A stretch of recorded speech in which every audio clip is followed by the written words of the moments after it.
Some places in the desert feel empty, but some feel like they're watching you. In Pinal County, Arizona, there's a stretch of land locals call the Devil's Graveyard. And if you listen to the people who've been there, you'll never set foot in it. Because the ground remembers. Back in 2005, two college students were driving from Phoenix to Tucson. They never made it. Search teams found their car off a dirt road in the middle of the Sonoran Desert, both doors open, the engine running. The radio was hissing static, even though the keys were gone. Footprints led away from the car, barefoot, in August heat. 3 miles later, the tracks stopped. No turnaround, no drag marks, just ended. Old ranchers say the land is cursed, an ancient burial ground for an outlaw gang wiped out by Apache warriors in the late 1800s. The bodies were never recovered. But at night, lights move across the sand, lanterns circling. The officer who worked the case told me something that still makes my skin crawl. The desert at night can play tricks on you, he said. But in that area, the voices call your name. And if you answer, they answer back. Search photos showed something strange, shallow depressions in the sand, each one about the size of a human body, fresh, but no bodies were found. It's been called the Devil's Graveyard ever since. Truckers won't stop there after dark. And those who have, they say some graves don't need headstones. They dig themselves. In the middle of the New Mexico desert, miles from the nearest town, there's a church no one admits to building. The windows are blacked out. The doors are chained shut from the outside. And if you believe the locals, it's not to keep people out. It's to keep something in.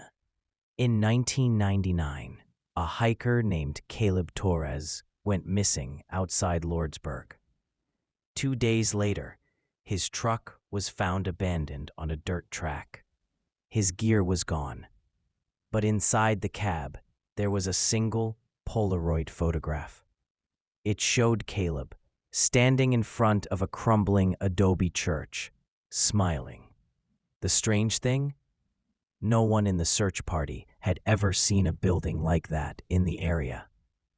The rescue team fanned out, and just before sunset, one of them spotted it. An old church, leaning against the wind, its white paint stripped to bone.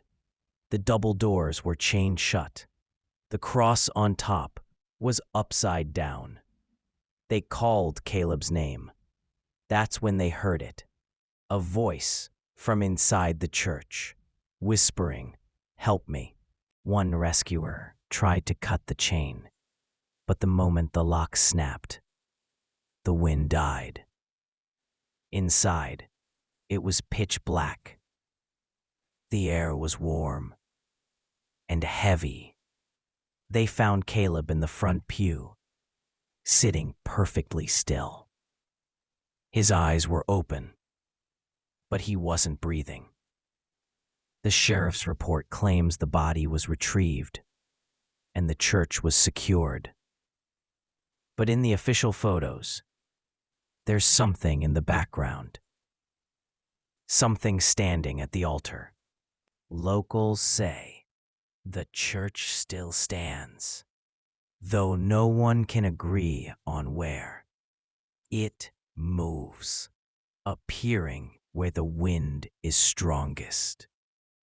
And if you see it at night, you'll hear a voice calling for help. Don't answer, because Caleb did. They call it the loneliest road in America. Highway 50 stretches across the Nevada desert for hundreds of miles. No gas stations, no lights, and if you drive it at night, you might see her. In 2011, trucker Jack Morton was making a midnight run. He swears he saw a woman standing by the roadside in the middle of nowhere. White dress, long black hair, head tilted down. Jack slowed, rolled down his window, and asked if she was okay. She didn't answer, just lifted her arm and pointed down the road. Feeling uneasy, Jack drove on. A mile later, his CB radio hissed to life. A woman's voice whispered, "You left me." He checked his mirrors. There she was. Not on the road anymore, but sitting in his passenger seat. Jack swerved to a stop, heart pounding. The seat was empty. He got out of the truck, breathing hard, and realized the road behind him had no tire tracks, as if he'd been parked there all night. To this day, truckers avoid Highway 50 after midnight, because out there, in the dark desert, sometimes you pick up passengers you can't drop off.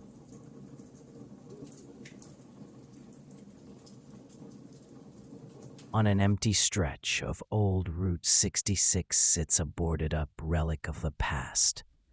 The locals call it the Last Stop Motel.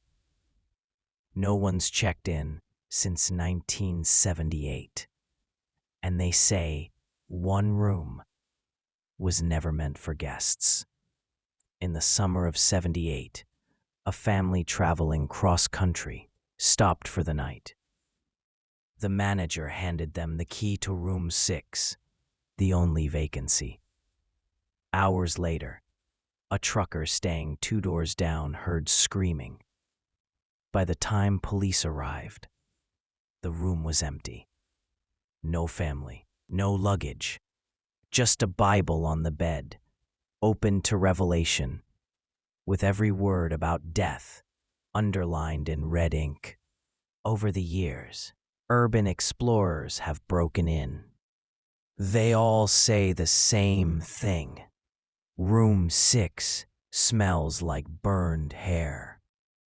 The wallpaper peels in strips, like something clawed at it from the inside. And when you close the door, you hear breathing behind you.